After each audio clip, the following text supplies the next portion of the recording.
ഈ ചില നേതാക്കൾ അതോടൊപ്പം തന്നെ CPM-ന്റെ ചില അണികൾ തലകുത്തി മറിഞ്ഞിട്ടും നവീൻ ബാബുവിനെ കൈക്കൂലിക്കാരനാക്കാൻ കഴിഞ്ഞിട്ടില്ല.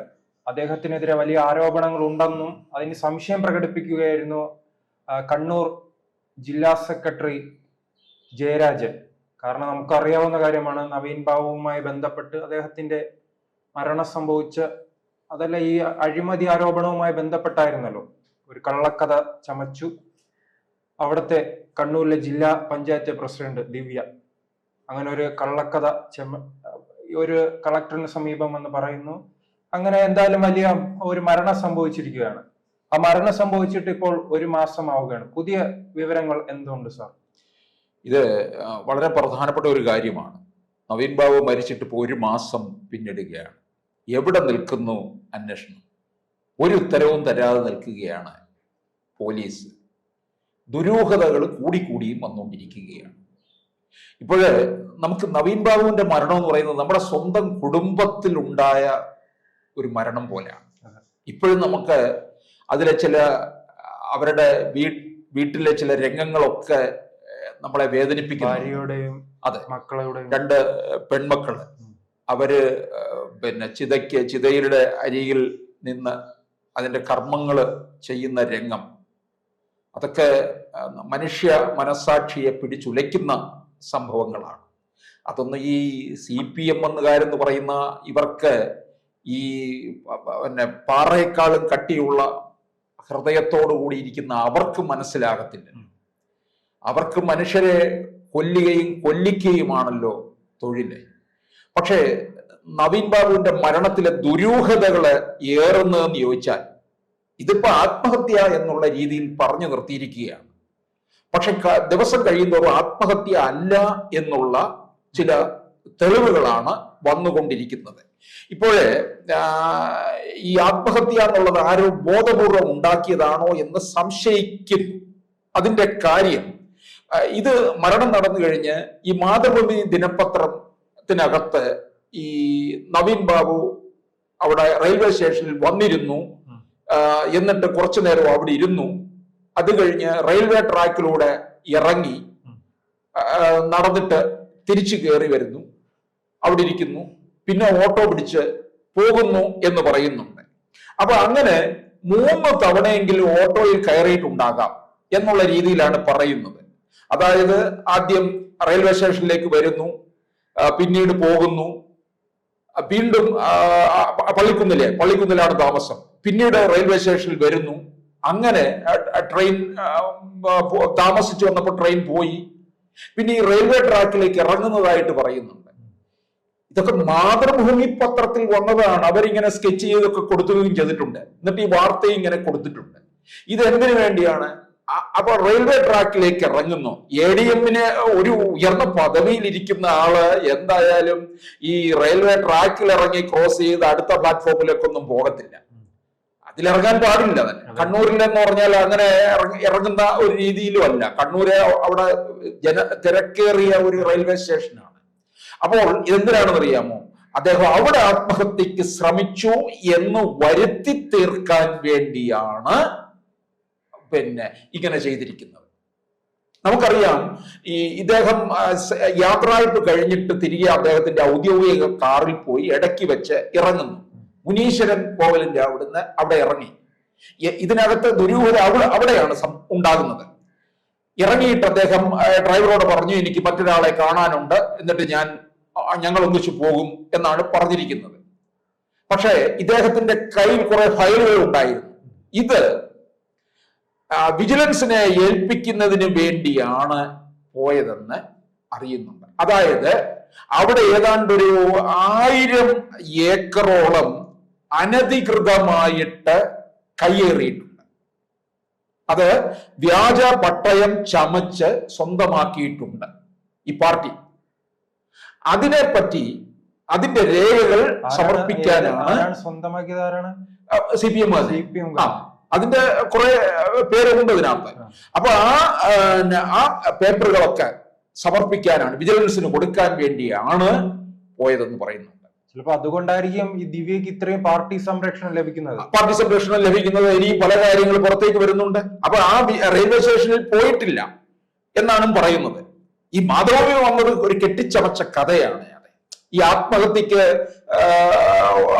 ഉള്ള ഒരു സാധൂകരണം നൽകാൻ അത് ശരി, അവിടെ ശ്രമിച്ചു.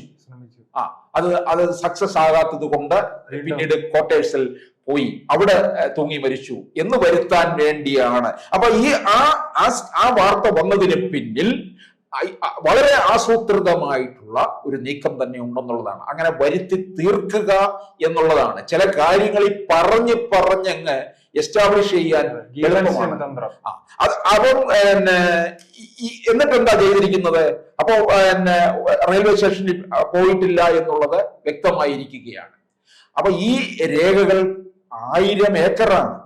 ആ ഭൂമിക്കകത്ത് നടന്നിരിക്കുന്ന വലിയ ഒരു തട്ടിപ്പാണ് പുറത്ത് വരാൻ പോകുന്നത് എന്ന് അറിഞ്ഞിട്ടുണ്ട്. അതിന്റെ പിന്നില അതുകൊണ്ട് തന്നെ ആയിരിക്കും നവീൻ ബാബുവിനെ കൊലപ്പെടുത്തിയതാകാം എന്ന് സംശയിക്കുന്നതിന്റെ ഒരു പ്രധാന കാരണം. അപ്പൊ ഈ പലരും നമുക്ക് ബാക്കിയായിട്ട് നിൽക്കുന്ന സംശയങ്ങളുണ്ട്. ഇപ്പൊ നവീൻ മരണത്തിലേക്ക് പോയ വഴി ഏതാണ്? യാത്രയപ്പിന് ശേഷം ആരെയൊക്കെ കണ്ടു, ആരെയൊക്കെ വിളിച്ചു? ഇതിന്റെ അദ്ദേഹത്തിന്റെ ഫോൺ എന്തായാലും പോലീസ് കസ്റ്റഡിയിലുണ്ടല്ലോ. അത് നോക്കിക്കഴിഞ്ഞാൽ അറിയാം ഏതൊക്കെ കോൾ പോയിട്ടുണ്ട്, വന്നിട്ടുണ്ട്. അതുപോലെ മുനീശ്വരൻ കോവിലിന് മുന്നിൽ ഇറങ്ങിയ നവീൻ എങ്ങോട്ടാണ് പോയത്? പുലർച്ചെ വരെ എന്ത് ചെയ്തു? ഏതാണ്ട് പുലർച്ചെയാണ് ഈ ആത്മഹത്യ നടന്നതെന്ന് പറയുന്നുണ്ട്. അങ്ങനെയാണെന്നുണ്ടെങ്കിൽ 5 മണിയോടെ എന്നാണ് പോസ്റ്റ്മോർട്ടം റിപ്പോർട്ടിൽ പറയുന്നത്. ഓട്ടോറിക്ഷയിൽ പിന്നെ ക്വാർട്ടേഴ്സിലെത്തിയ പോലീസ് പറയുന്നു ഈ ഓട്ടോ കണ്ടുപിടിച്ചോ? പലയിടം CCTV ദൃശ്യങ്ങൾ ഒന്നും തന്നെ ലഭ്യമായിട്ടില്ല. കണ്ണൂർ നഗരത്തിൽ അത് ഒരുപക്ഷെ ശേഖരിച്ചിട്ടുണ്ടെങ്കിൽ അത് പുറത്തു വിട്ടു കഴിഞ്ഞാൽ പ്രശ്നമാകും. അങ്ങനെ ഉണ്ടെന്നുണ്ടെങ്കിൽ അത് വളരെ ഗോപ്യമായി വെച്ചിരിക്കുക. അതല്ലെന്നുണ്ടെങ്കിൽ ആ CCTV ദൃശ്യങ്ങളിലേക്ക് ശേഖരിക്കാൻ പോയിട്ടില്ല. പിന്നെ റെയിൽവേ സ്റ്റേഷനിൽ എത്തിയില്ലെന്നതിന് തെളിവുണ്ടായിട്ടും പ്ലാറ്റ്ഫോമിൽ ഇരുന്നതിനും ട്രാക്കിലൂടെ നടന്നതിനും CCTV ദൃശ്യങ്ങൾ ഉണ്ടെന്ന് ചില മാധ്യമങ്ങളെ കൂട്ടുപിടിച്ച് പോലീസ് കള്ളം പ്രചരിപ്പിച്ചത് എന്തിനു വേണ്ടിയാണ്? ആ ചോദ്യമാണ് ഞാൻ നേരത്തെ പറഞ്ഞത്. ഇങ്ങനെ ഒരു ആത്മഹത്യക്കുള്ള ഒരു തയ്യാറെടുപ്പ് കാണിക്കുന്നതിന് വേണ്ടിയാണ്. അദ്ദേഹത്തിനുള്ളിൽ ആത്മഹത്യ ചെയ്യണമെന്നുണ്ട്. അത് കാണിക്കാൻ വേണ്ടിയാണ് ഈ മാതൃഭൂമി പത്രത്തിന്റെ ഈ സ്കെച്ചൊക്കെ വരച്ചിട്ട് ഇങ്ങനെ കാണിച്ചിരിക്കുന്നത്.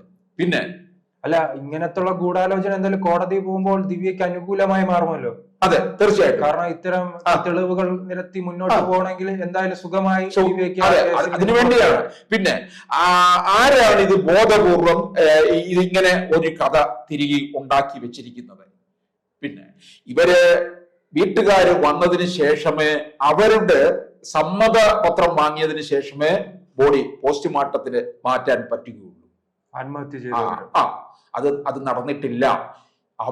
ഭാര്യയോ മക്കളോ ബന്ധുമിത്രാദികളോ എത്തണം. ഭാര്യയും മക്കളോ അല്ല അവിടെ ആ സമയത്ത് ഓടിയെത്തുന്നത്, ബന്ധുമിത്രാദികളായിരിക്കും. പത്തനംതിട്ടയിൽ നിന്ന് കണ്ണൂരിൽ എത്തണം. അത് കാർ മാർഗം അവിടെ എത്തണമെന്നുണ്ടെങ്കിലും അതിൻ്റെതായ സമയമുണ്ടല്ലോ. പക്ഷെ അവരെ കാത്തു നിൽക്കാതെ പരിയാരം മെഡിക്കൽ കോളേജിൽ ഈ ബോഡി പോസ്റ്റ്മോർട്ടം നടത്തി. അത് എന്തിനു വേണ്ടിയാണ്? അല്ല, അങ്ങനെ കളക്ടറിന് ആ സമയം ഇടപെട്ടുകൂടായിരുന്നു. സ്വന്തം ഒരു ഉദ്യോഗസ്ഥനും കൂടെ സഹപ്രവർത്തകന് ഒരു മരണം സംഭവിച്ചിരിക്കുന്നു, വീട്ടുകാർ വന്നിട്ട് ഇങ്ങനെ ഒരു പോസ്റ്റ്മോർട്ടം നടപടികളും ഈ അദ്ദേഹത്തിന്റെ ബോഡി കളക്ടർ ഇടപെടത്തില്ലല്ലോ. കളക്ടർ ഇവിടെ കൂടെ നിൽക്കുകയല്ലേ. കളക്ടർ ഇതിന്റെയൊക്കെ പിന്നാമ്പുറത്തിൽ നിന്നുകൊണ്ട് കഥകൾ കെട്ടിച്ചമയ്ക്കുകയും ഇത്തരത്തിലുള്ള രീതിയില് കാര്യങ്ങൾ മാറുകയാണല്ലോ ചെയ്യുന്നത്. അപ്പൊ ഇതെല്ലാം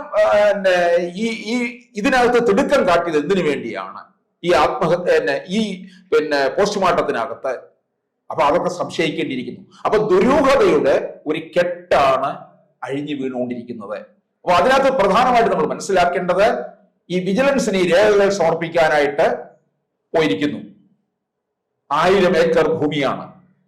അതിനകത്ത് വലിയ ഇടപാടുകൾ അവിടെ നടന്നിട്ടുണ്ട്. അപ്പൊ വളരെ സംശുദ്ധനായ സത്യസന്ധനായ നവീൻ ബാബുവിനെ പോലുള്ള ഒരാൾക്ക് ഇതൊക്കെ അറിയിക്കേണ്ടിടത്ത് അറിയിക്കണം. അദ്ദേഹത്തിന് സർവീസ് ബാക്കി കുറച്ച് നാളുകൾ മാത്രമേ, 6 മാസത്തോളം. അതെ, അങ്ങനെ ജീവിതത്തിൽ ഉടനീളം സംശുദ്ധനായി നിൽക്കാനാണ് അദ്ദേഹം ആഗ്രഹിച്ചത്. അതിന് കിട്ടിയ ഒരു ശിക്ഷയാണ് ഈ പാർട്ടിയിൽ നിന്ന് മരണത്തിലും നീതി ലഭിക്കുന്നില്ല. നീതി ലഭിക്കുന്നില്ല എന്നുള്ളതാണ്. 1 മാസം പിന്നിടുമ്പോഴും എങ്ങും എത്താതെ ഇതിപ്പോ മറ്റു വാർത്തകളിലേക്കൊക്കെ പോയിരിക്കുകയാണ്. പക്ഷേ കേരളത്തിലെ ജനങ്ങൾക്ക് ഇതൊരിക്കലും മറക്കാൻ കഴിയുന്നില്ല എന്നുള്ളതാണ്.